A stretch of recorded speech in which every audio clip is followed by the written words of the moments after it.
It's car con carne. Let's eat in the car. It's car con carne. And now here's the star of our show, James Van Alstyne.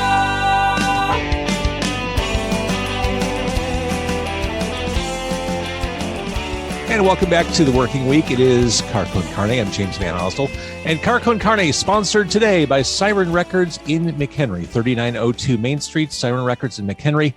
During the pandemic, Siren Records has been my go-to. I've made the trip out to McHenry, dug through the sections and bought soundtracks and punk rock and all kinds of stuff. And of course, jazz and blues, all available at Siren Records in McHenry. My guests today, when it comes to the blues, oh man, it doesn't get much better than this.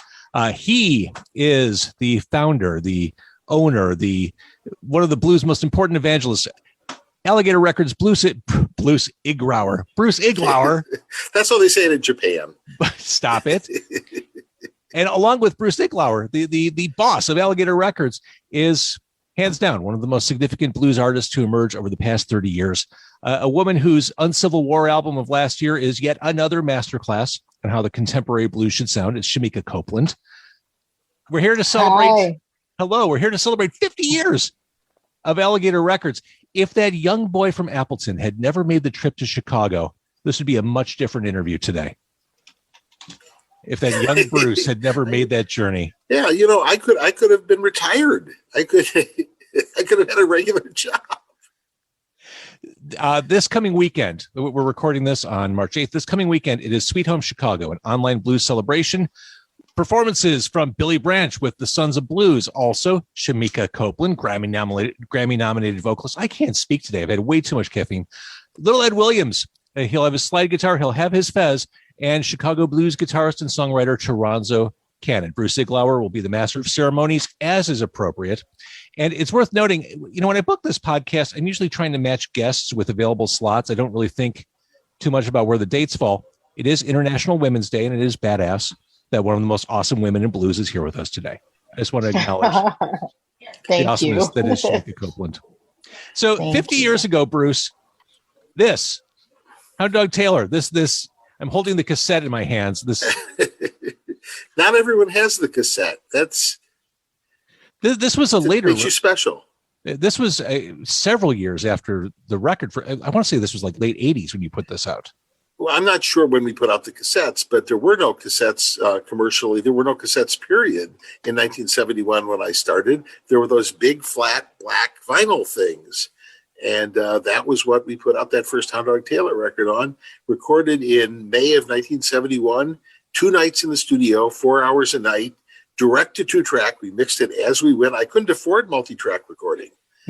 And it was a band that was filling small clubs on the south side of Chicago. There was no north side scene at that point. Right. And they were just one of the local bands that I fell in love with. That they were so much fun and they were so energetic. And boy, if you think blues is sad music, listen to Hound Dog Taylor. That's not sad at all. Oh, this will lift you up. And what amazes me is this really holds up. 1971 to today, this sounds fresh and exciting and real and raw. I still love this. I mean, most labels, when they start out, they hope to get on base. I mean, you knocked it out of the park. You set the bar impossibly high for yourself, Bruce. Well, some people think that my career has gone entirely downhill since then. No, I'm looking at Shemekia Copeland. It has not gone downhill. No, it has not gone downhill. I have been extraordinarily fortunate to bring talent and find talent like Shemekia, and sometimes the talent finds me. But Shemekia, I've known Shemekia. I first saw her and she first knocked me on my butt when she was 17. And I saw her, there was a club called Chicago Blues in New York. And I got stranded in New York for a night. I went to a business meeting and missed my plane getting back. So I called up a friend and said, hey, I'd like to hear some live blues. Who should I go see? And my friend said, oh, you got to see Shemekia Copeland. And I walked into that little club. And what do you think they're worth, Shemekia? 30 people in there? At the most. and she was playing with, her father was a famous, wonderful blues musician, Johnny Clyde Copeland, who I had the pleasure of the and by that I mean the great pleasure of recording on the Grammy-winning album Showdown with Albert Collins and Robert Cray, a Texas blues man with a voice as big as all outdoors. And I went to see Shemekia, and if I had closed my eyes, I never would have believed that was a teenage girl in front of me, because it was some of the most grown-up music and emotionally deep music. I still remember you did Ghetto Child, the song you do almost every night. And at that time, of course, you were, that was your life. You had lived that. It's a song her father wrote, a very, very bold song that says, I'm only a ghetto child in this so-called free land, which was quite a ballsy thing to say at the time he wrote it and performed it. And I just could not believe the maturity and she grabbed me by the angst. She wrenched me, and I thought, well, she's having a good time and she's energetic, and maybe I'm being fooled by my eyes. So I went back, and I came back to New York, and I arranged with her manager and her most prolific songwriter, John Ahn, to do a demo session to see whether it worked if there wasn't an audience, and if I couldn't see her because she was off in a booth in the studio. And it was just as good without a single audience member there. And I thought, wow, I have found the next great blues artist of her generation, the next up and coming blues artist, the blues artist female blues artist. And I should just say, in one recent review, they just said she's the best blues singer in the world. They didn't say the best female blues singer. And, wow. and that was kind of my thought. How did I get this lucky? And it just, we've done 7 albums, right? 7 albums. Mm-hmm. And she just gets better and better. Shemeika, what was? Thank you. I'm blushing. We can't see because of the mask. I'm a truth teller. I mean, you were born into the blues, Shemeika, but when were you first aware? Do you remember when you were first aware of Alligator Records?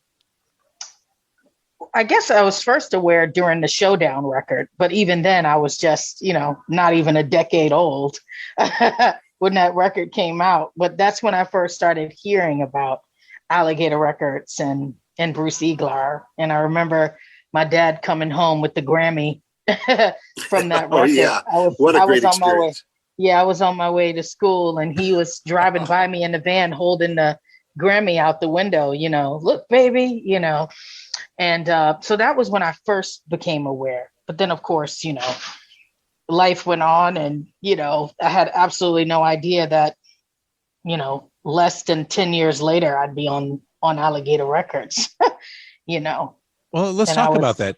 1998, I mean, right after Bruce saw you in New York, you put out your first album, and this was not long after your father had died. That's a lot to process for an 18-year-old. You had a lot going on in your life. And do you remember what it was like what was going through your mind as a late teenager, dealing with the first record release on the big blues label, stuff going on personally?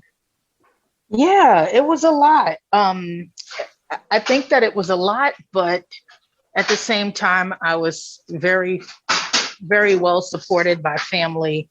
I had John, I really felt like those guys were there to protect me and make sure that I was going to be okay. So I just went out on the road and sang the blues, just went out and did it. And I got to tell you, it's all been a blur, because it's now 20 some odd years later. And it's like, I promised myself that I would be more present with the next 20 years of my life, because the last 20 just went by so fast.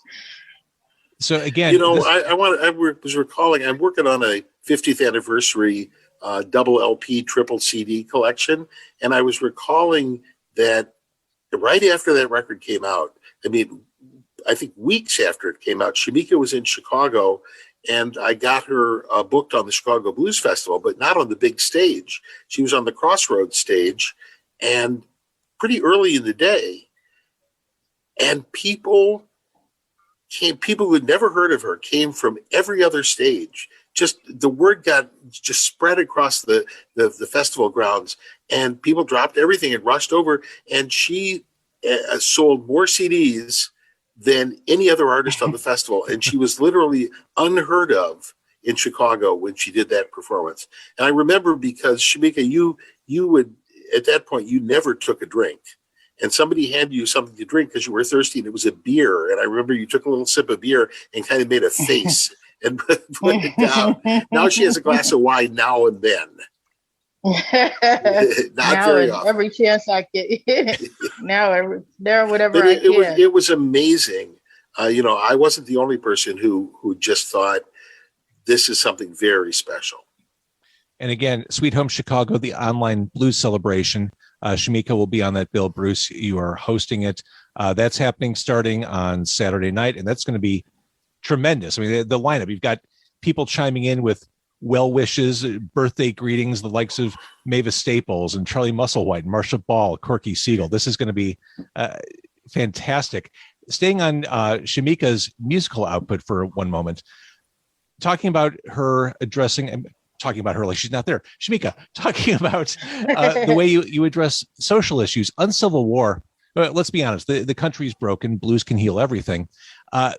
Give God the Blues is one of the standout tracks on the album. God ain't no Republican. He ain't no Democrat. He ain't even independent. God's above all that. Basically, this is your cut the crap. We're all exactly. Here together. That's what I've been saying. I mean, this is a country entirely made up of immigrants. And I don't know at one point, who decided to start to hate who first, but it makes absolutely no sense to me. It makes no sense. What makes, to me, America great is the fact that we're all different. You know what I mean? And we're all Americans from somewhere else. When you think about it, they sent the British, they would say they're going to send us, you're scum, you're disgusting, you're horrible. We're going to send you off to the Americas, and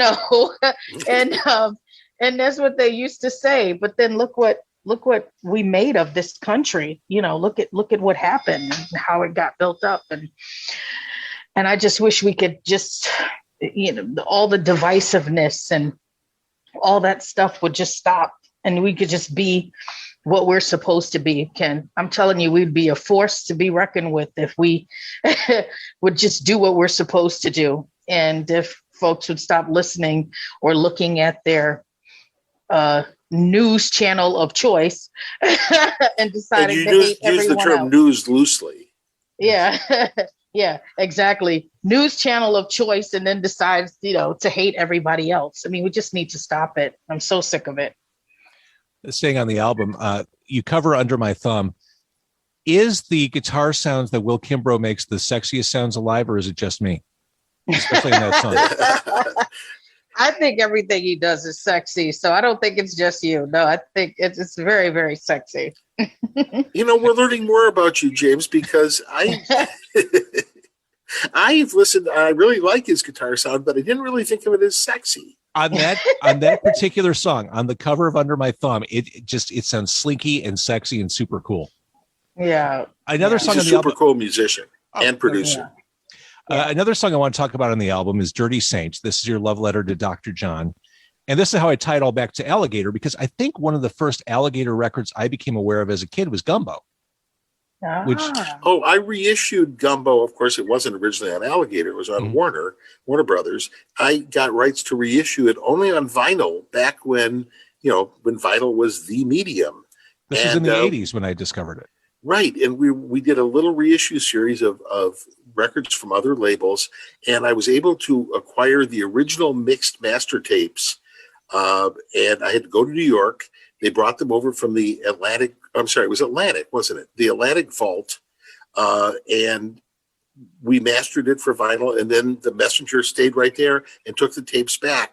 But after that record came out, I got a letter from Jerry Wexler at Atlantic Records saying, that's what it was always supposed to sound like. They screwed it up in the original mastering. Now it sounds great. That's awesome. And Dr. John, of course, helped me with the production of Professor Longhair's last record, the only one on Alligator, Crawfish Fiesta. He came in and played guitar, his original instrument, because we didn't need a piano player because we had Professor Longhair. And then, we kind of got to be friends, and he dubbed me, he loved making nicknames for people. And he used to call me Mr. Illegal Hour. Yeah. Which I thought was a great nickname. And then he produced Shemeika's third album. Right. Well, the first time I listened through on Civil War, I stumbled on Dirty Saint, and I didn't know the background. I didn't know the lyrics. I started listening to it. I'm like, oh, there's a definite New Orleans vibe. And there's a Marie Laveau reference. Oh, this is for Dr. John. Okay. I completely get it now. Yeah, So, I loved him so much, and was devastated when he passed away. And so he was just so fantastic to me. he was the coolest. One of the most irresponsible things I did in college, I was going to college in Lawrence, Kansas, and he was playing a small bar in Kansas City, and I had a final the next day, and I was completely unprepared for it. And my choice was drive to Kansas City to see Dr. John or study for the final. Long story short, I failed the final. Well, I think you had your priorities straight. My argument at the time was 30 years from now, will I remember that I studied for a final or that I saw Dr. John in a small club? What's going to be more important in my life? Yeah, it was Dr. John. It was, seeing Iko in a small bar. Well, I think I can tell the story now that after we did Crawfish Fiesta, he was in Chicago for a gig and he wanted to cut some demos. And with the recording engineer I was working with at that time, we snuck into Curtis Mayfield's studio, where the studio that I was using to record in for my Chicago records, in the middle of the night, and cut 3 or 4 songs with Dr. John just as demos with a bunch of members of Albert Collins' band and a bouzouki player, a Greek guy who played bouzouki, the kind of, I don't know, oud-like instrument. I'm not sure whether I'm using the right term, but the ones you see in the Greek restaurants. And Wow. and Curtis Mayfield never found out. That's a cool story. And I'm not going to name the engineer. Bruce, as blues labels go, I mean, Alligator really is the last man standing, isn't it? And not quite, but it's true that we have remained. I mean, it's been 50 years. My friends who recently bought Delmark Records are releasing new albums on Delmark. Thomas Roof in Germany. There are some other labels. Joe Bonamassa's label just released Joanna Connor's new record. But we have the biggest catalog, and we're the most active label that's absolutely dedicated to this kind of music in the world. Mm-hmm. And as far as the future of blues go, well, we're looking at part of it right there with Shemekia Copeland. And I don't know. I'm getting old. What do you mean? oh, stop it. You're talking to the wrong people right now. Remember, the first artist I signed was 55 when I signed him. Oh, wow. So you've got a ways to go. I'm thinking about Kingfish, who's, I could be his mama. So right. Kingfish is my youngest artist. He just turned 22. Yeah. That's awesome. So the blues is alive and well. I mean, I think of Toronzo, who will be part of this event, the live stream event, Selwyn Birchwood. Where do you see the blues going, Bruce? Well, one of the things that I really like about what Shemeika is doing is she's not sticking to the old blues rules. She's not sticking to the rules about all blues has to have the same structures or the same beats, or it's got to go ba-bump, ba-bump, ba-bump, or it's got to start, woke up this morning and I got drunk. None of those things. She's singing blues songs about today.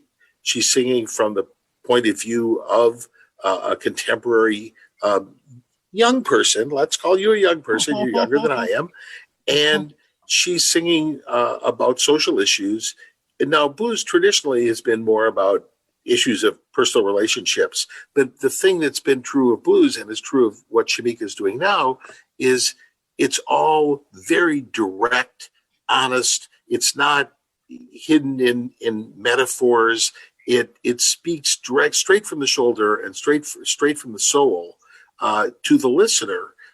Blues is not music of metaphors and similes. Blues is music that tells it like it is, and blues also was always easy music to dance to.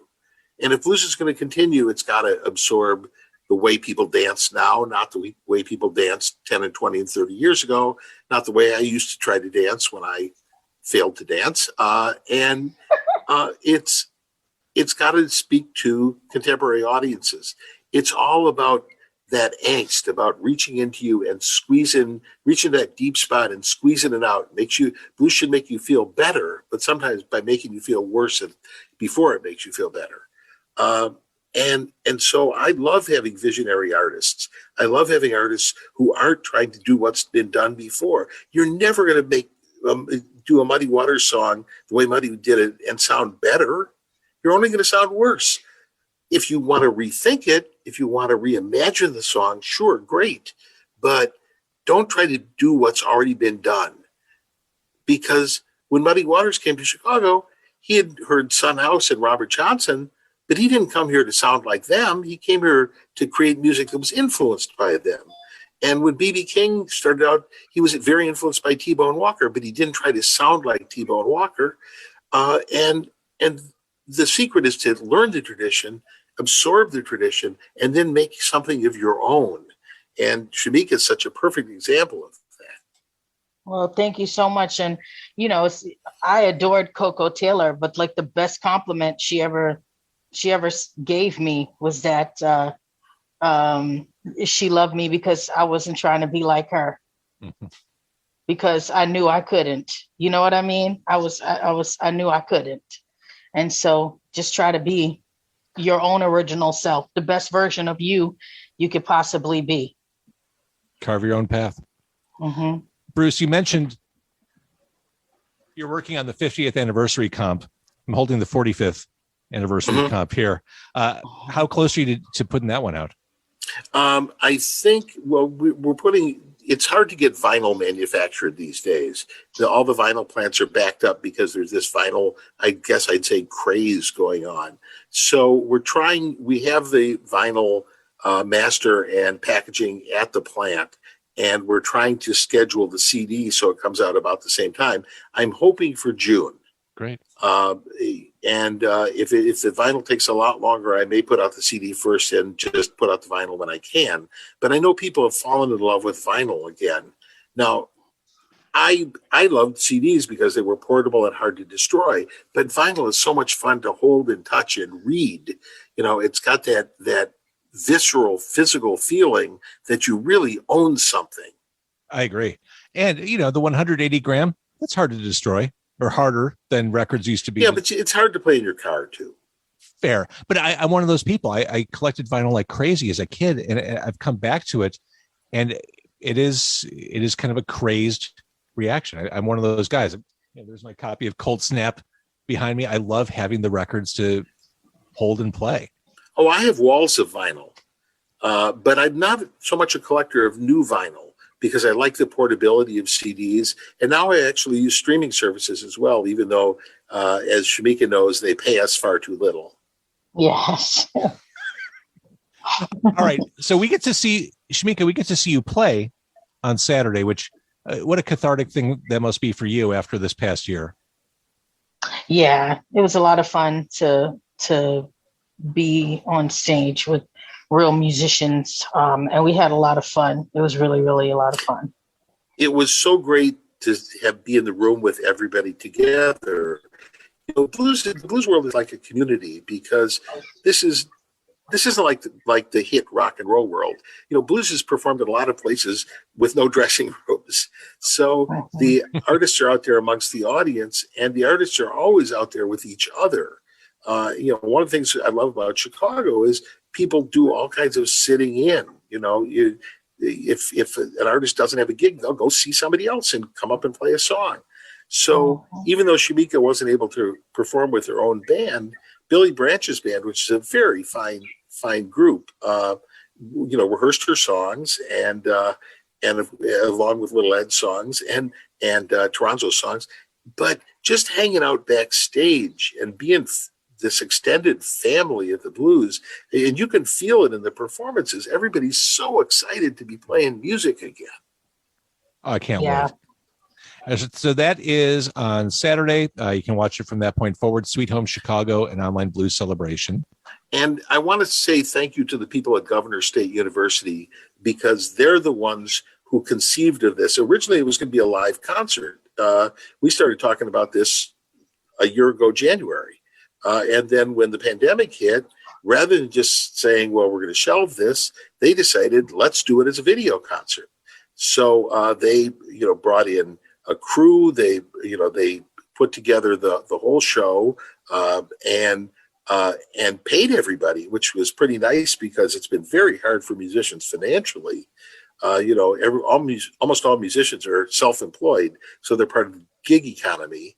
And, as you know, for those people, collecting unemployment and just surviving has been very tough. So everybody was happy to get paid, and the respect of getting paid, of course. So I really want to bow to Lana and Jane and the people at Governor State for making this happen. And thank you for saying that. I should have mentioned that earlier. The show, the live stream show, is on their YouTube channel. Right, and it was filmed in their beautiful, if empty, performance center, which is celebrating its 25th anniversary. And I want to go back there with an audience, and I know that Shemekia feels the same. I can't wait to go back. I can't wait to do it again. We should do it all over again when we're able. Yeah, so we can come see you in person and make the room really loud for you. Yes, I'm really looking forward to that. I'm concerned, everybody's worried about COVID, but when this pandemic is over, I think everyone's going to have to be concerned with getting mono, because there's going to be lots of hugging and kissing going on. Trading one public health concern for another. All right, Shemekia Copeland, Bruce, thank you so much for doing this. We'll look forward to seeing you on the YouTube stream on Saturday night. Right. Make sure you tell folks, where to find it. And it is a ticketed event, and it's also going to be available on demand for the following month. Perfect.